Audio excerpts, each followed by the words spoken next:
Hi everyone, and thanks for joining us at the Product Marketing Festival. Before we start this session, we just wanted to give a big shout out to all of our sponsors, partners, and festival attendees for helping us make this happen. Don't forget to check out our AMA site, both during and after the festival. We've got lots of speakers taking questions after their talks. Enjoy the session. The team's coming back! Yay! Whoopee! Hooray! No, they're not. They're using Monday.com to manage their projects online, so they don't need to be here. What do you mean? Look, this is what everyone on the team is working on right now, when it's due and where it all stands. But they still need their daily meetings, right? Of course not. They're already synced. We're doomed! Panic! Ah! Thanks to Monday.com, the team have never been so connected and on the same page. But we keep the team on the same page and connected. No, you keep pages connected. Kind of. Look it! Gary just finished writing the proposal. And Jen's doing the design. It's like the team's right here with us, and they're managing their projects better than ever. Oh, but what about meetings? Manage your teams and projects online. Go to Monday.com and start your free trial today. No credit card or office required. Someone's actually here!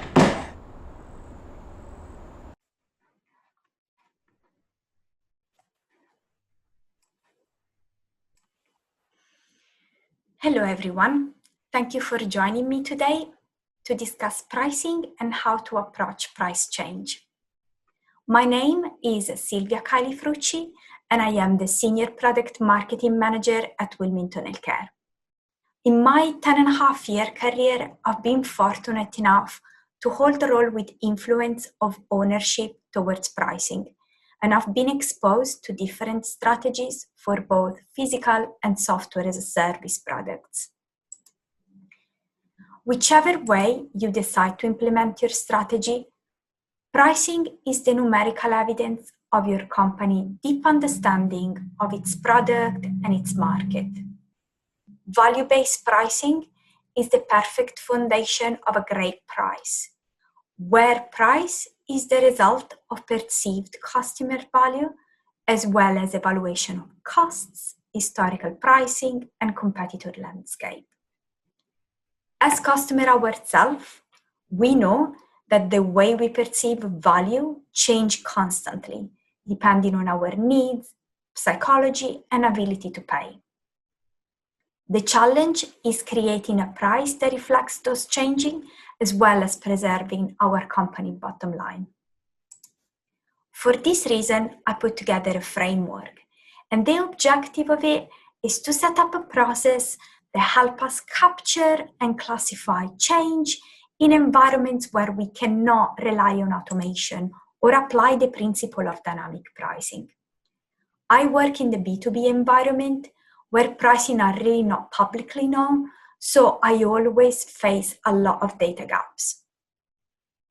The first step of the framework is understanding and classifying the type of change that is affecting our sales performance. In my experience, not all change lead to price restructure, and we will look at that in more details in the next slide. The pivotal part of the framework is the analyze stage, where we carry on work streams and activities to provide background analysis to our pricing strategy. Once the strategy is ready, it's time to integrate our findings into the pricing process and then roll out to the wider organization. During my career, I have encountered different types of price change. Price change is often driven by a disruptor in the market, a new direct or indirect competitor, or an existing competitor that had a change in their pricing and go-to-market strategy. Could be a change in the directive and legislation that end up affecting your content of the product or the price product itself. For example, when GDPR regulation enter in effect, they affect the market of all companies selling datasets, but also the wider market because company reach has been limited by the legislation. This phenomenon had repercussion to the bottom line on many businesses. COVID-19 or any other changes in the market like shortages can have a deep impact on customer willingness to pay as well as actual product needs. Change, though, is not always driven by external factors. A change in company overall objectives, like the drive to maximize profits, sales, market share, will have a great effect on all decisions made around pricing. Also, internal innovation, like a new product release, can direct your customer to different choices within your product portfolio. Anyhow, any change that modifies customer behavior is worth analysis and consideration. Not all customer behavior results in price change. It could be a case that a simple change in message and value proposition will influence your customer perception of your product and service. Also, in case where analysis on your audience have created a new sub-industry or a new pocket in the market where your product appears to be obsolete or incomplete, you don't have just to implement a new pricing. You probably require as well a new marketing plan or a new product functionality or a new feature.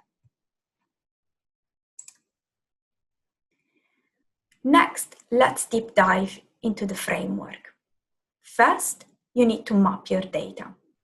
And to be successful, your pricing strategy needs to include all of the teams and the job roles that can capture customer behavior. There is an argument that all teams in your company deal with change, but not everyone has processes and objectives related to customer behavior. At Wilmington Healthcare, we have a research team that collects insight from our customer's customer. Even if the team has some view on market trends, their priorities are not directly related to customer behavior. For this reason, I usually take them out of my normal routine checks. I'm also a very strong believer that sales has a crucial role in setting pricing. That's a very controversial statement that I will explain better in the next slide. Collecting your data and understand what type of information you hold is the next step. There is two types of data. The quantitative data, that they are numeric, so quite easy to deal with. You can have win-loss analysis, sales, product use, purchase dropout rate, and everything that is numerical. Qualitative data, though, are as important as quantitative data, but they do require an extra attention when you study them. They could contain a lot of open questions and opinion that can be difficult to translate. In my experience, when possible, try to structure your customers' surveys or feedback with a good portion of standard closed question to bring some structure to the open question and also guide the customer to answer them with less words and more facts. In the title of the next slide, you'll find two words that seems to counterbalance each other: analyze and communication. Analysis and communication come together in your pricing workshop, and that represents the neutral ground when all of your key decision makers discuss and bring their value to the strategy. During this 2 to 3 hour meeting, your stakeholders are immersed in a thinking bunker where they add the same value to the table and where all objections are carefully considered. From this perspective, your sales director, your business development manager, or whoever is the sales stakeholders that you want to include in your workshop sit at the same level of your finance and your product stakeholders, bringing their own perspective, but also be present and take ownership when work streams and action are assigned at the end of the meeting. You probably wonder what's the PMM role in all of this? And our main role is to coordinate and facilitate the conversations because the stakes are very high. We need to organize the agenda, we own the data and the analysis that they are the bones of the discussion. We supervise and own the pricing roadmap. And also we supervise and own all of the work stream.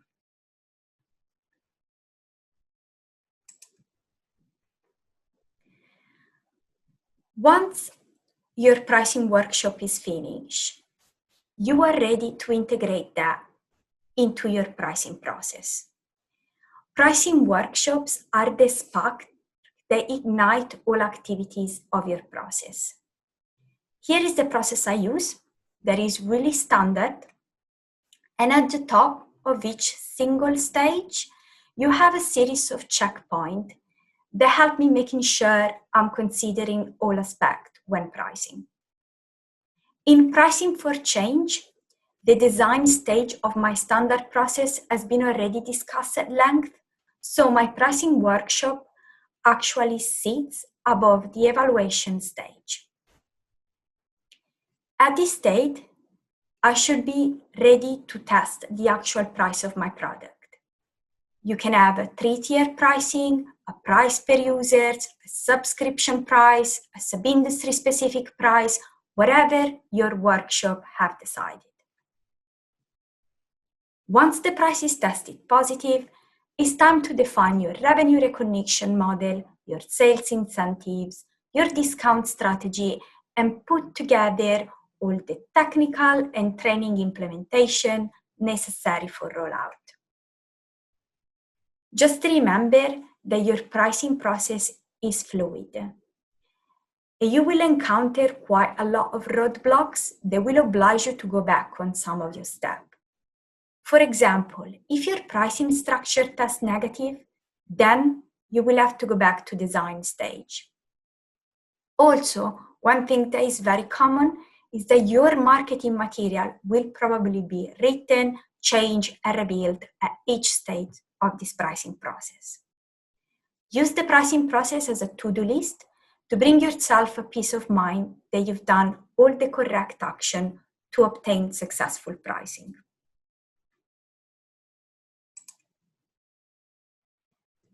That is my last slide before my case study, and it's a collection of best practices that I've learned during the years.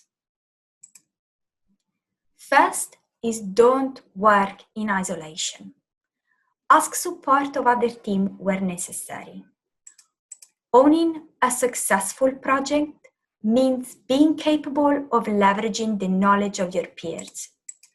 For example, if you're putting together your sales enablement material, speak with your training manager and your marketing people. They will help you to put together a deck that will resonate with your sales people. One thing I do all the time is I check all of my customer feedback surveys with the customer engagement team that actually own the survey. And they help me bring insight to the qualitative data. Test your pricing with prospects, existing customer, and renewals where applicable. Obviously, if you have a brand new product, probably you won't have renewals, but you still be able to test them on prospects. Build a strong message and collaterals for sales enablement support, and support your sales force to understand your pricing structure. Because pricing is meaningful only when salespeople know how to use it. Finally, set up realistic and adequate KPIs and monitoring stage. You want to make sure you are able to have a good dashboard and a good amount of KPIs that will help you to track success of your price over time. Here is a case study of what happened in my company and how I applied my framework. So is the first, we have 4 steps. And the first one is the analyze stage. So the issue was that our product had a very long renewal time. Because there was an aggressive competitor, they had a lower price and a simpler pricing structure respect of us. So the first row of stakeholders, we decided to involve sales, customer engagement, marketing, and product. And we had quite a lot of data to see. So we have sales, win-loss analysis, customer satisfaction surveys, quantitative feedback from sales and customer engagement team, as well as market and competitor analysis. At the thinking stage, we put together a workshop, and our objective was to change the pricing structure and our go-to-market strategy. The stakeholders for this pricing workshop were very high-level decision makers, and they were the MD, the marketing head, the engagement head, the business unit director, the product manager, and the head of sales. Together, we decided on 2 work streams. We had a new value proposition, and we discovered that there was a specific sub-industry within our customer segmentation where the product doesn't seem to resonate. So we want to focus on them. Also, we created 2 different pricing options. One was a 3-tier pricing, and one was a per-user pricing. Next step, we integrate our findings into the product process. And then we had another workshop. And this time we invited people at just a level below the top high-end stakeholders. So we had the marketing lead, the engagement product-specific person, the business unit director, the product manager, a sales representative, and the business development manager for the product. We originated 3 work streams. We decided to go for a 3-tier pricing, so we carry on the price testing, especially on the new market segment, on renewal and prospects. Also, we decided the roadmap for the sales rollout. And finally, we put together the campaign and the content calendar to resonate with the new value proposition and marketing strategy. Last step was the rollout. The price have tested positive, so we created 4 different work streams. We have a new promo and a new demo video. We set up a sale incentive in response of campaign leads. We have sales training, battle card, and frequently asked questions. And finally, we put together a price dashboard for the monitoring stage with KPI around product usage, conversion rate, discount rate, and retention rate.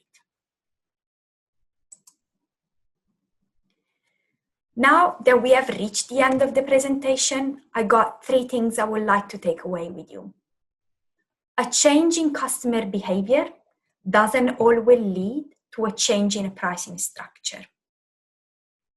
Collaboration is the key for great pricing, and your pricing process is flexible and needs to be fluid, so use it as a checkpoint map. Also remember that your pricing strategy needs constant maintenance to keep your business growing, but also change is quite difficult to capture sometimes. So maintaining pricing workshop on a regular basis will help you keep tab on all of the changes that will affect your sales. Thank you very much for your time today. Please drop me any question if you want. I will be more than happy to answer. Bye.